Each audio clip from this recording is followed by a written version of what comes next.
আমি বিশেষ করে যুবকদের পায়ে হাত দিয়া বলতেছি, তুমি জানো না আবার তুমি শবে বরাত পাবে কিনা, তুমি জানো না তুমি রমজান পর্যন্ত পৌঁছবে কিনা। আমিও জানি না যে আমি রমজান পর্যন্ত পৌঁছবে কিনা, আমিও জানি না আগামী 1 বছর পরে শবে বরাত পাবো কিনা।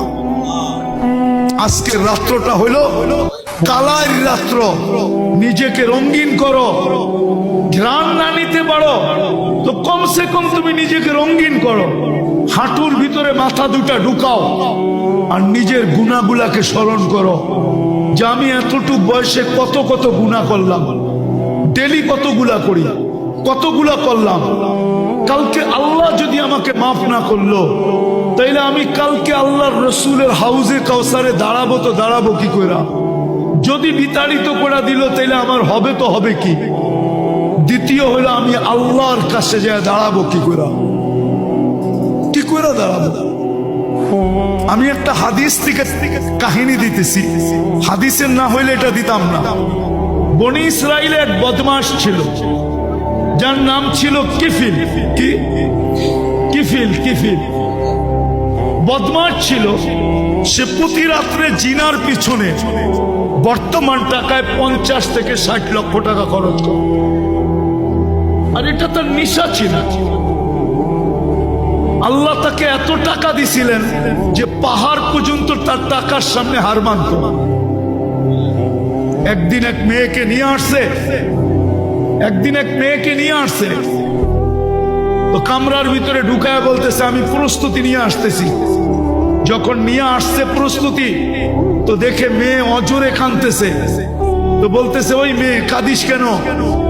আমি তো তোকে টাকা দিয়ে নিয়ে আসলাম, তুই নিজেই আমার হাতে ধরা দিলি, আমি তো তোকে জোর করে আনি নাই। তো মেয়ে বলতেছিল শোন কিফিল, আমি বাজারি মেয়ে না, আর এটা আমার পেশাও না, যে কোনো বিপদের কারণে আমি তোর হাতে ধরা দিতে বাধ্য হয়েছি। কিন্তু কাঁদি কেন জানিস? কালকে এই চেহারাটা আল্লাহকে কি করে দেখাবো। এতটুকু কথা তীর মারলে মনে হয় কিফিলের দিলে এত জোরে লাগতো না, এতটুকু কথা এত জোরে লাগছে। কিফিল একটা চিৎকার দিয়ে মাটিতে পড়ে গেছে, বলছে বোন একদিনে তোর এই অবস্থা, এখন পর্যন্ত কর্ম তো ঘটে নাই, নিয়ে আসছি বটে, কর্ম তো ঘটে নাই, তাই তোর এই অবস্থা, কালকে আমার কি হবে? সে একটা চিৎকার দিয়ে মাটিতে পড়ে গেছে আর বলছে বোন তোর কথা তীরের চেয়ে বেশি আমার দিলে লাগছে, আমি হাত তো দূরের কথা তোর গায়ে আঙ্গুলও দিব না, টাকার থৈলি তোকে দিয়া দিলাম, কিন্তু একটা অনুরোধ করতে বলবো না। বলছে সেই অনুরোধ কি? বলছে তুই চোখের পানি দিয়ে আল্লাহকে একটু বলে দে না যে আল্লাহ যেন আমার তওবাটা কবুল করে। আমি তওবা করলাম। ওই রাত্রেই কিফিল মারা গেছে। সোনালী অক্ষরে দরজায় লেখা উঠছে বা ওই জমানার নবীর কাছে পয়গাম আসছে, কদ গফারাল্লাহু লিকিফলিন, আল্লাহ কিফিলকে মাফ করে দিয়েছে।